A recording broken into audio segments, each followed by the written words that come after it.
insya-Allah tidak akan menjadi lebih teruk daripada semasa zaman Pak Aguf menjadi Perdana Menteri, insya-Allah. Kerana kalau berdasarkan kepada dengarlah, tengok tu. Pak Aguf tanya, Menteri jawab. Pandemik, ramai yang dah terkesan. Kumpulan rentan, miskin bertambah, industri kecil sederhana pun begitu buruk keadaannya. Jadi saya nak tanya, kalau keadaannya sebegitu berterusan dan untuk tahun ini akan menjadi masalah besar lagi, apakah tidak ada langkah segera seperti yang kita pernah buat di zaman Perikatan Nasional, pakej ransangan bersasar? Saya cadangkan itu ialah untuk menumpukan pada sektor-sektor yang mengambil masa untuk dipulihkan, terutama PMKS Bumi Putra, sektor pembinaan, pelancongan, yang ikut maklumat yang saya tahu dia mengambil masa begitu lama. Kalau tak ada intervensi daripada kerajaan, mungkin dia akan runtuh. Sebab itu kalau kadar yang disebutkan oleh Muhammad tadi 43% tahun ini sasarannya, bermakna sudah menurun tu. Kesan di bawah tu lebih teruk daripada 43% kalau kita yang pengalaman yang saya tahu lah. Jadi persoalan saya, boleh tak kata Kabinet Malaysia, bukannya Muhammad Menteri saja, melihat ini secara lebih khusus dan mencadangkan sebagai satu pakej ransangan khusus untuk menangani masalah katalah untuk tempoh 2 tahun saja, dengan katalah peruntukan 100 ke 200 bilion yang mana melibatkan fiskal, itu suntikan kerajaan, ataupun non-fiskal macam moratorium bank, kerajaan tak keluar 1 sen. EPF, kerajaan tak keluar 1 sen. Tapi saya dah tahu pendirian kerajaan Madani ni sekarang ni kata itu tak boleh dilaksanakan. Jadi kalau itu saja tak ada, sedangkan strategi yang Mat sebut tadi akan mengambil masa lama yang betul. Jadi saya bimbang tahun ini keadaan akan bertambah lebih teruk. Mungkin lebih ramai orang akan hilang pekerjaan. Pendapatan tidak ada. B40 sudah jadi B61 dah. Jadi kalau tidak ada ketegasan pihak kerajaan, apa langkah yang nak dibuat segera supaya masalah ini tidak akan berlaku?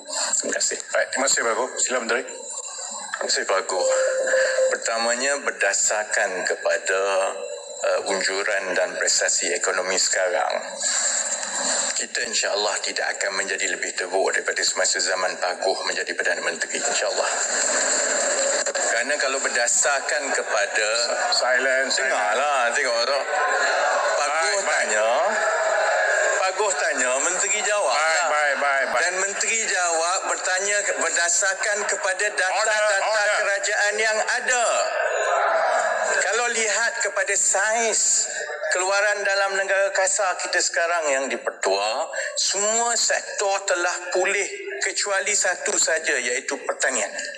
Jadi kalau Pak Aguf mengatakan bahawa keadaan pada tahun ini akan menjadi lebih teruk daripada sebelum ini, data-data ekonomi yang ada itu tidak menyokong apa yang disebut oleh Pak Aguf. Yang keduanya, walaupun Pak Aguf mengatakan kerajaan boleh memperuntukkan 200-300 bilion, kita juga sedar bahawa kami terpaksa mewarisi satu bebanan hutang yang besar, Pak Aguf.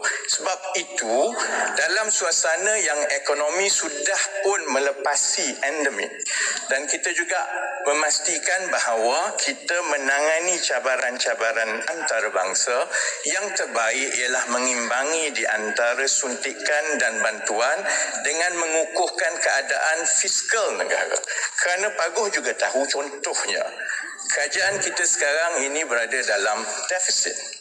Kalau contohnya kerajaan mengambil hutang sehingga 200-300 bilion seperti yang disebut oleh Pak Aguf, kita mengambil hutang dalam suasana kadar faedah antarabangsa lebih tinggi.